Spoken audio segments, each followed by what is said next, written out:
과로였다. 의사는 그렇게 말했다. 하지만 나는 안다. 내가 정말로 어디론가 갔었다는 것을. 그날 회사 책상 앞에서 쓰러졌을 때 나는 천장을 올려다보고 있었다. 아니, 정확히는 천장 너머에서 아래를 내려다보고 있었다. 형광등의 하얀 빛 속에서 동료들이 나를 둘러싸고 있었다. 그들의 입이 움직였지만 소리는 들리지 않았다. 그저 물속에 잠긴 것처럼 모든 것이 느릿느릿했다. 그리고 내 몸이 보였다. 책상 옆바닥에 쓰러져 있는 축 늘어진 내 몸. 두려움보다 먼저 온 건 냉정한 관찰이었다. 내가 저기 있네. 그렇다면 여기 있는 나는 뭐지? 가십시다. 목소리가 들렸다. 돌아보니 남자가 서 있었다. 검은 두루마기 같은 옷을 입고 얼굴은 있었다. 분명 있었는데 기억나지 않는다. 윤곽만 있고 세부는 흐릿했다. 저 어디로요? 따라오시면 됩니다. 거부할 수 없었다. 아니, 거부해야 한다는 생각 자체가 떠오르지 않았다. 나는 그저 그를 따라 걸었다. 병원 복도를, 그리고 밖으로. 병원 정문 밖에 또 한 명이 있었다. 똑같은 검은 옷, 똑같이 흐릿한 얼굴, 그리고 그 뒤에 줄을 선 남자들. 3명. 그들도 나처럼 멍한 표정으로 서 있었다. 첫 번째 남자는 40대쯤 되어 보였다. 정장 차림에 넥타이가 삐뚤어져 있었다. 두 번째는 젊었다. 20대 후반, 작업복을 입고 있었다. 세 번째는 나이가 많았다. 허리가 구부정한 노인이었다. 우리는 눈을 마주치지 않았다. 그냥 서 있었다. 출발하겠습니다. 앞에 저승사자가 걷기 시작했고 우리는 따라갔다. 병원을 지나 익숙한 거리를 지나 밤의 도시를 걸었다. 아무도 우리를 보지 못했다. 택시가 우리를 통과해 지나갔고 길을 걷는 사람들이 우리 사이를 가로질렀다. 얼마나 걸었을까? 문득 익숙한 골목이 보였다. 심장이 다시 뛰기 시작했다. 아니, 심장은 없었다. 하지만 가슴 어딘가가 두근거렸다. 여기는 동생 집이었다. 대문을 통과했다. 정말로 통과했다. 나무 대문이 우리 몸을 가로막지 않았다. 마당 한가운데 계집이 있었다. 이상해. 동생은 개를 싫어한다. 털 알레르기가 있어서 강아지만 봐도 도망치는 동생이 왜 마당에 계집은 낡았다. 한자로 만든 빨간 페인트가 벗겨진 작은 집. 입구는 검은 구멍처럼 보였다.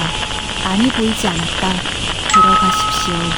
저승사자가 말했다. 첫 번째 남자를 가리키며. 정장 입은 남자가 천천히 계집으로 다가갔다. 그는 무릎을 꿇고 그 작은 입구 앞에 섰다. 그리고 들어갔다. 어떻게? 계집은 어린아이도 들어가기 힘들 정도로 작았다.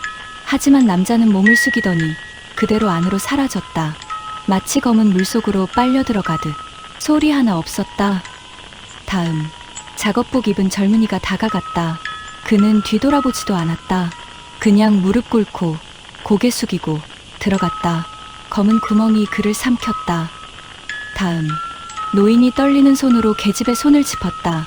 그는 한참을 그렇게 서 있다가 결국 안으로 들어갔다. 그리고 내 차례였다. 안 돼. 내 입에서 소리가 나왔다. 처음으로 내 의지가 작동했다.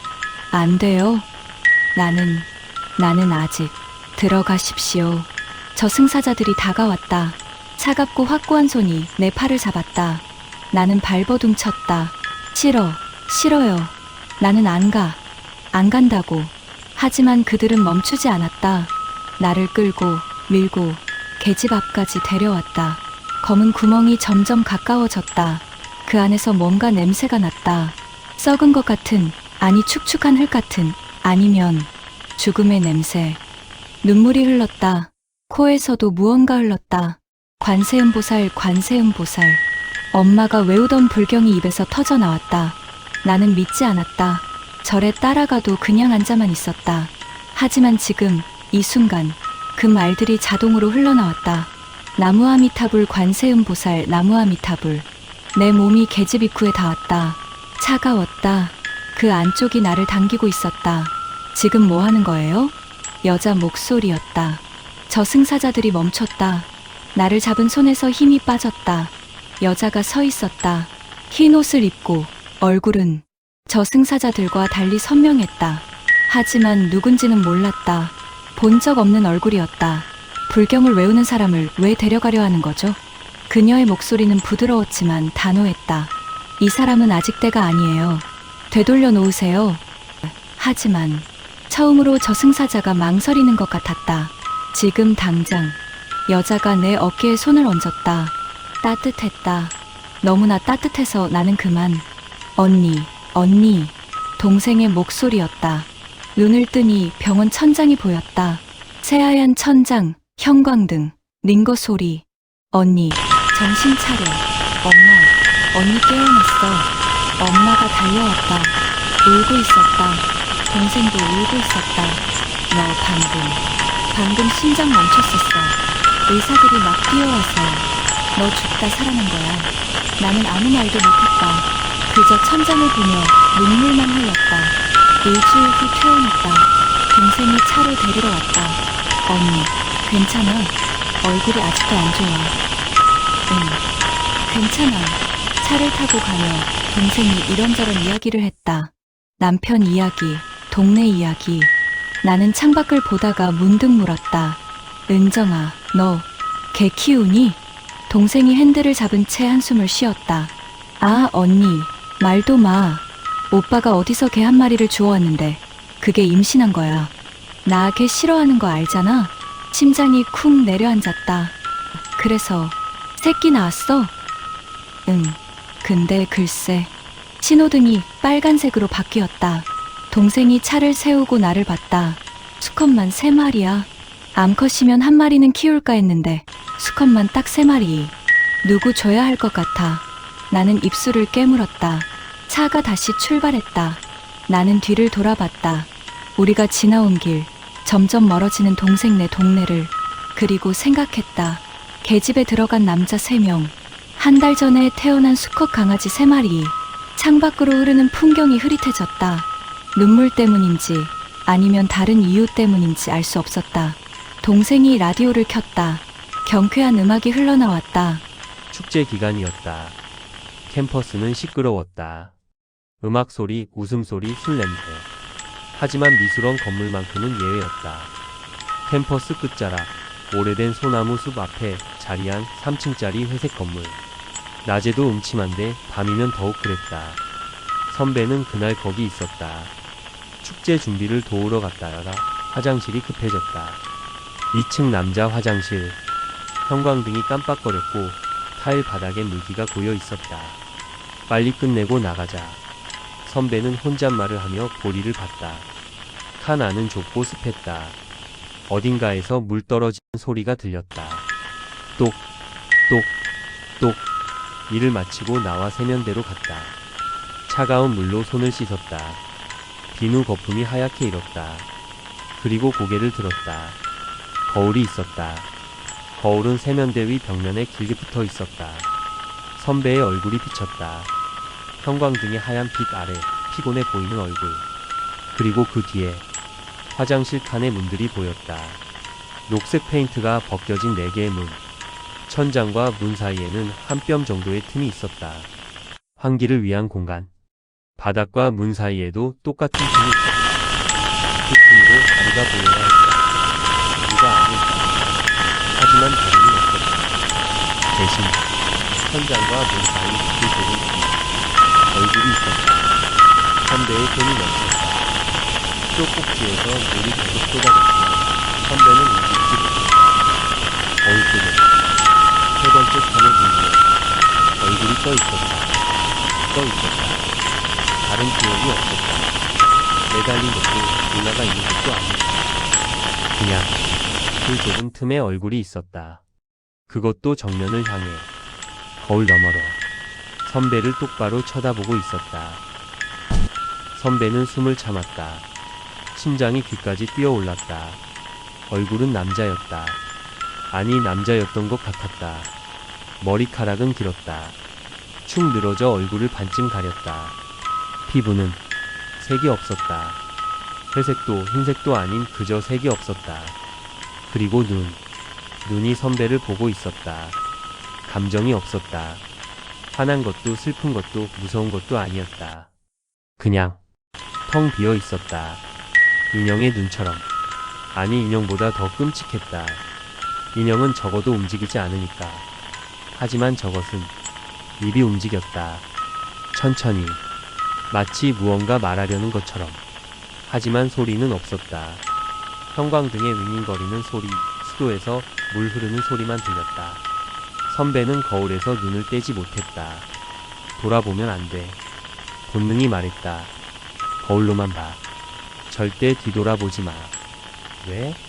왜 뒤돌아보면 안 되는 거지? 답은 없었다. 그저 온몸의 세포가 비명을 질렀다. 돌아보는 순간 뭔가 끔찍한 일이 일어날 거라고. 얼굴은 계속 입을 움직였다. 천천히, 리듬을 타듯이. 그리고 선배는 깨달았다. 저것이 말을 걸려고 한다는 것을. 자신에게. 지금. 으아. 선배는 비명을 지르며 뛰쳐나갔다. 세면대를 박차고 화장실 문을 박살낼 듯 열고 복도로 달렸다. 계단을 내려가며 발을 헛디뎠지만 개의치 않았다. 그저 달렸다. 1층 현관을 빠져나왔다. 밤 공기가 차가웠다. 하지만 선배는 멈추지 않았다. 미술원 건물에서 멀어져야 했다. 최대한 빨리, 최대한 멀리. 정문으로 가는 길은 2개였다. 큰 길로 돌아가거나 소나무 숲을 가로지르거나. 선배는 숲으로 향했다. 더 빠르니까. 소나무 숲은 어두웠다. 가로등이 없었다. 달빛만이 나무 사이로 새어들었다. 선배는 핸드폰 손전등을 켜고 뛰었다. 발밑으로 솔잎이 바스락거렸다. 나무들이 바람에 흔들렸다. 어딘가에서 부엉이가 울었다. 선배는 계속 뛰었다. 힘이 찼다. 다리가 아팠다. 하지만 멈출 수 없었다. 뒤에서 뭔가 따라오는 것 같다. 발소리는 없었다. 그저 느낌, 공기에 시선을 꽂히는 느낌, 목전이가 서늘한 느낌. 뒤돌아보지 마. 선배는 이를 안 물었다. 절대 뒤돌아보지 마. 결국 걷기 시작했다. 더 이상 뛸 수가 없었다. 바쁜 숨을 몰아쉬며 비틀거리며 걸었다. 그때였다. 어디가? 발밑에서 목소리가 들렸다. 선배가 멈췄다. 어디가? 다시 들렸다. 빠른 말투. 재촉하는 듯한 친구를 부르는 목소리가 아니었다. 발밑에서. 선배는 천천히 고개를 숙였다. 솔잎 쌓인 바닥. 그리고 아무것도 없었다. 어디가? 어디가? 그런데 소리는 계속 들렸다. 바로 발밑에서. 땅 속에서 울려 나오는 것처럼. 어디가? 어디가? 어디가? 점점 빨라졌다. 어디가? 선배는 다시 뛰었다. 뒤도 돌아보지 않았다. 만약 뒤돌아보면, 만약 고개를 돌리면 그 얼굴이 보일지도 몰라. 바닥을 떼굴떼굴 구르면서 따라오고 있을지도 몰라. 그 생각이 들자 온몸에 소름이 돋았다. 선배는 결국 정문까지 도착했다. 사람들이 있었다. 축제를 즐기는 학생들, 웃고 떠드는 소리, 밝은 조명. 선배는 그 속으로 뛰어들었다. 사람들 사이에 서서 거친 숨을 몰아쉬었다. 안전했다.